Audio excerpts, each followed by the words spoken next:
గత సంవత్సర కాలంగా నిత్యం కరెంట్ అఫైర్స్‌లో ఉంటున్నటువంటి ఒక సాహస సాగరయాత్ర పేరు ఏంటండి? నావికా సాగర్ పరిక్రమ టూ. దాని మీనింగ్ ఏంటో తెలిసి ఉండాలండి.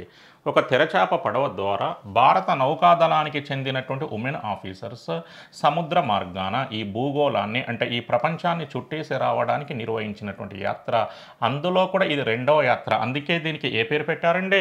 నావికా సాగర్ పరిక్రమ టూ. మరి ఈ యాత్రలో ఇండియన్ నేవీకి చెందినటువంటి ఎందరు ఉమెన్ ఆఫీసర్స్ పాల్గొన్నారు అంటే ఇద్దరు మాత్రమే. ఆ ఇద్దరు అంటే ఆ జోడీ అంతర్జాతీయ స్థాయిలో ఏ పేరుతో ప్రసిద్ధిగాంచింది అంటే దిల్‌రూ. ఏంటండి?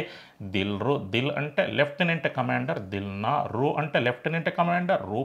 ఈ విధంగా ఇటీవల కరెంట్ అఫైర్స్‌లో ఉన్నటువంటి ఒక సాహస సాగర యాత్ర పేరు ఏంటంటే నావికా సాగర్ పరిక్రమ టూ. దాని పేరు చెప్పగానే ఏ ఇద్దరు గుర్తుకు రావాలండి? దిల్‌నా అండ్ రూప.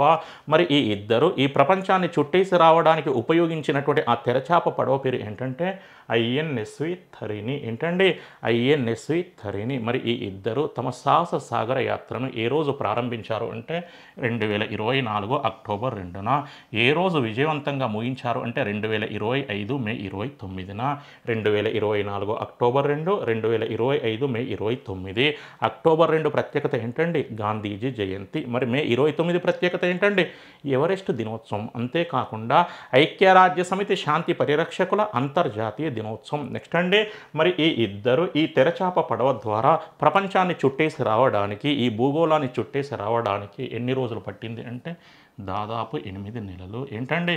దాదాపు 8 నెలలు. సాధారణమైన విషయం కాదండి.